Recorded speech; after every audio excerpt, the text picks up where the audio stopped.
Namaskar. I am Yashaswini Raghuram and I am a repertory dancer of Odissi Dance Company. Today I will be showing you how to drape practice sari for Odissi dance. I will also be sharing with you some tips on practice sari usage and maintenance, so make sure to watch the video till the end. Today we'll be looking at how to drape a practice sari which was made for dance practice, meaning these are shorter in width than your regular sari. Before we begin, let's make a note of all the things we will need. First, of course, you need a dance practice sari. There are multiple websites that are selling these now. You could also buy them from the relevant stores in India. You need a comfortable blouse. You need a pair of leggings, or you could even use yoga pants or pajama pants, which are generally loose around the legs. You will need a cotton thread or a rope like this, which is called a nada or a nara. You will be tying this around your waist and you'll be using this to drape the sari. And of course, safety pins. Now, depending upon how comfortable you are in a sari, you can go anywhere from no pins to as many pins as you need to make sure you feel comfortable in the sari. Let's begin. So let's begin. We start by taking our cotton thread or the nara and tying it around your waist. You have to tie it below the belly button. I like to make a knot towards my right side because the pallu that covers your chest comes around the right side and it will nicely hide the knot here. And I'm making a very simple shoelace knot here. Make sure that you're tying it a little bit more securely, not too tight that it starts hurting, but not too loose also.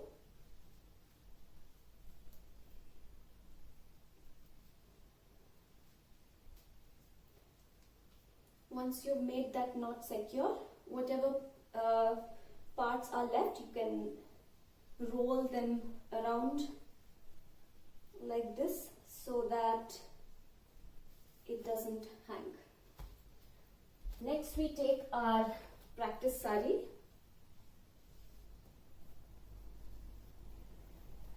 Generally, practice saris are very symmetric, so you can start from either side of the sari. Like I could start from here or from the other end, or I could this is the other end, or I could start from the top or the bottom. Like I could start like that, or I could flip it and start like that. So you can, usually they're pretty symmetric. I'm going to start like that. Keep your legs a little bit wider than the hips and start draping from the middle.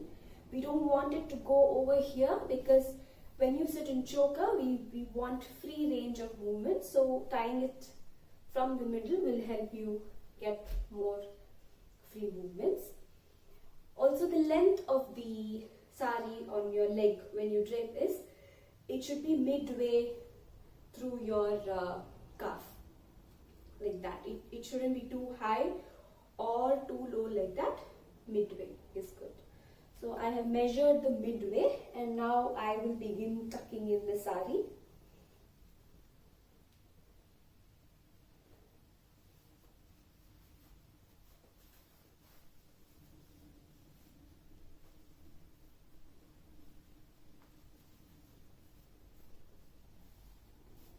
Make sure to neaten any creases that may have formed here. Make sure to neaten by pulling the cloth towards the middle or pulling it away from the middle like that. You can also try and straighten it here so that it's more neater. So similar way, we will tuck all around.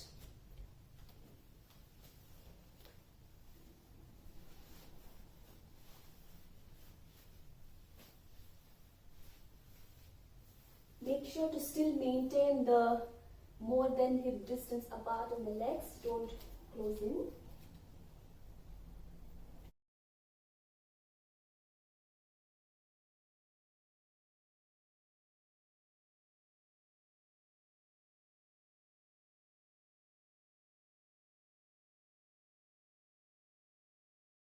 Alright. So the part of the sari which you have tucked in so far, we'll call this the top part of the sari, and the other part as the bottom part. You'll soon see why we need this nomenclature. So start from the top part, keep tracing the length of the fabric and bring it around you once more. So this is the top part of the sari which I have brought around once, and now we'll start making the pleats for the pallu that goes across your chest. So this is the top part, the bottom part. I start making the pleats from the bottom part. You could use any measurement for the width of your pleat. Some use the finger length, like the middle finger length. I just go by how big the border is or how much I'm able to stretch my fingers. So another tip here is if you're new to draping saris and you find it hard to manipulate the fabric like that with just your own hands, you can take help of a friend. Your friend could hold this bottom edge and you can hold the one inside, and then you can feed into the bottom edge first. Make sure that you don't go over the bottom edge when you come back, and then feed into towards the top edge. Again, feed into the bottom edge, feed towards the top edge, and you keep going in this zigzag sort of pattern until you reach back. Now, why I start pleating from the bottom end is because depending on the width of the sari, several things can happen. Either your top part, when it ends this side, can shoot over the pleat size that you have made and you have this extra fabric left. So in such case, what happens, you can cheat a little bit. You can fold it in so that it's aligned, and then after you drape it, you can unfold it here and you can continue. Or if the fabric is too small that it doesn't make it all the way to the top edge, if it's so, then you can shorten the last pleat and continue. Or if it happens that the top end faces the other way, faces the bottom end, then also what you can do is you can continue like that. You can arrange the pleats like that, bring it here, and over here you can just turn the last pleat so that the pleat faces the neck, and then you can continue. So you can cheat a little bit if you start draping from the bottom end, because the top one is anyway hidden, and so you can adjust however needed. Make sure that they all are at the same level. One is not below the other. You can also ensure that by arranging the pleats again. So I'm trying to get them all aligned at the same level on the top now, and also at the same level this way. Now I'm going to arrange the pleats so that they look neat till the length I require. If you're new to sari draping, you can also start using pins and start pinning so that whatever pleats you've prepared so far, it stays fixed and nice. So you can almost see the creases where you made the pleats, so you can just follow along that and continue. I'm also trying to just sort of roughly iron these pleats with my hand. Many don't do this for dance practice saris, but I prefer to do it. So this much is ready now. I'm going to do the same, repeat the same process and align the pleats for further length of the sari, for some more length of the sari.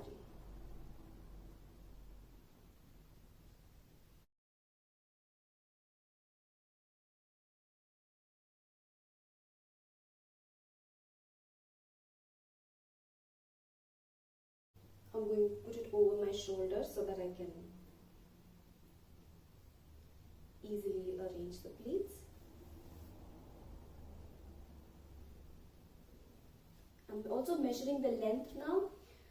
This seems like a good enough length because it should go around your waist once and rest here. Maybe I'll give it a little bit more. Yeah, so this is sufficient for me. I just like to have a little bit of length here so that you're not short of fabric.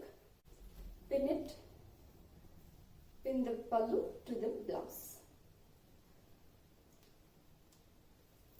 So the top part is towards your neck, the bottom part is out facing your left shoulder or the left side. Now we take this part over your chest and trace it to the front.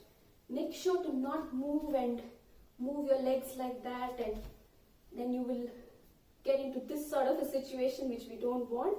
So make sure to not move your legs too much. We got the fabric around like that. You can simply tuck that in here. And with this we will make the pleats that go in the center like that. Here again you can take the help of a friend who can hold this outer edge, and you can hold the inner edge, and you again start doing the zigzag pattern. So you make the first pleat and check whether if you brought it in, it falls neatly. It seems to be going a little crooked here, so I'm going to give it a little bit more.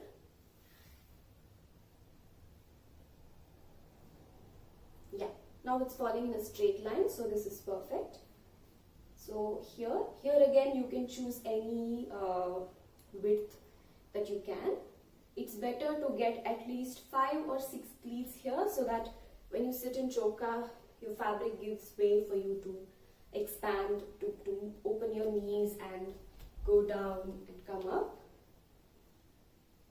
So again, this time I'm doing the opposite. I'm going in first, then out, in, out, in, out, in, out, in, out, and so on. Again, make sure that all the pleats are the same length.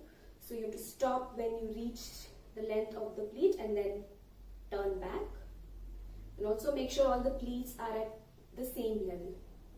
So you can also ensure it here. You can arrange the pleats again if you like. Make sure on both the ends they are aligned. Okay.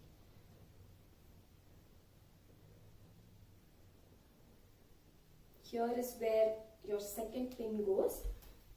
Typically for these pleats, you want slightly bigger pin, which can go along the width of the pleat, so that it can hold all the pleats in place in a nice, in the same alignment.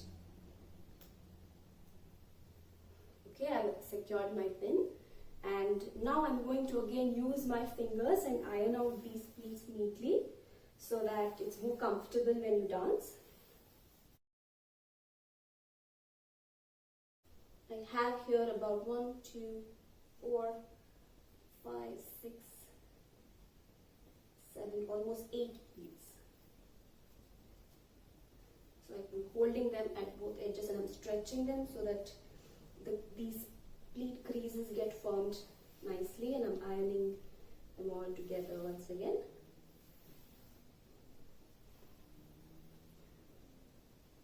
And now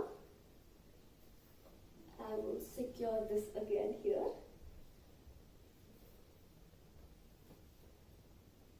Just tuck it in.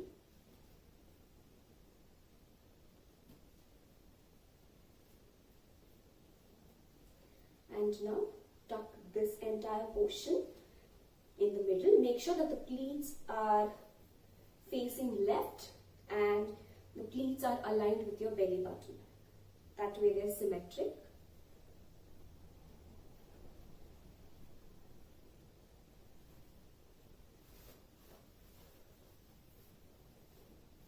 I'm tucking the rest of these parts in now.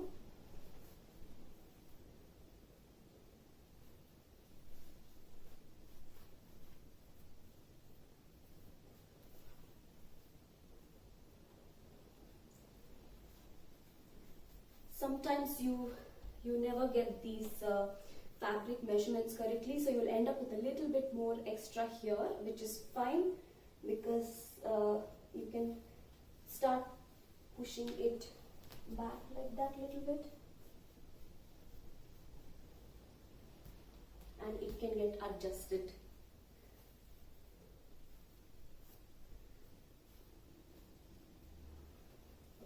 Now we'll arrange the pleats on the chest so that it covers the entire chest.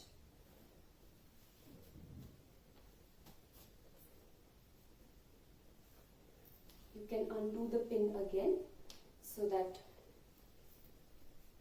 you may comfortably arrange the pleats.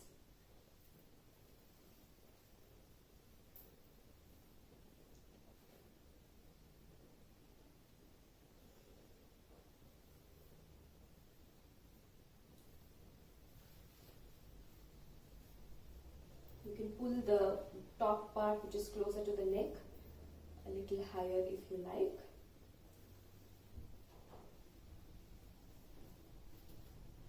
Once you've arranged your pleats so, you can pin it up again.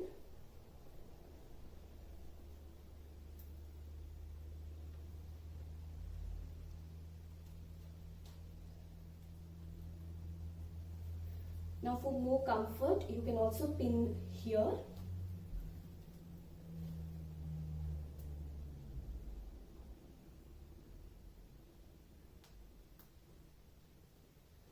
As well as to the bottom part of your blouse.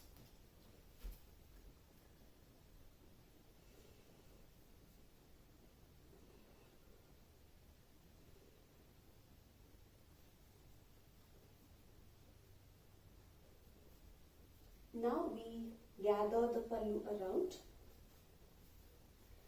and now you can either pin it again here or you can tuck it in.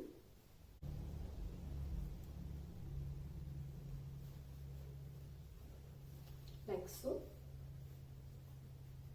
I like to pin it so that it's secure, it remains secure. You can pull it around your chest a little securely so that it feels snug, and then pin it.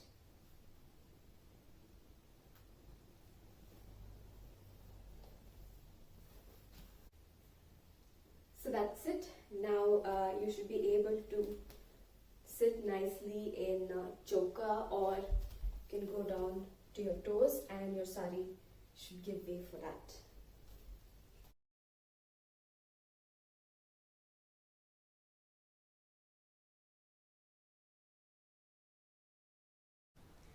Thank you so much for watching.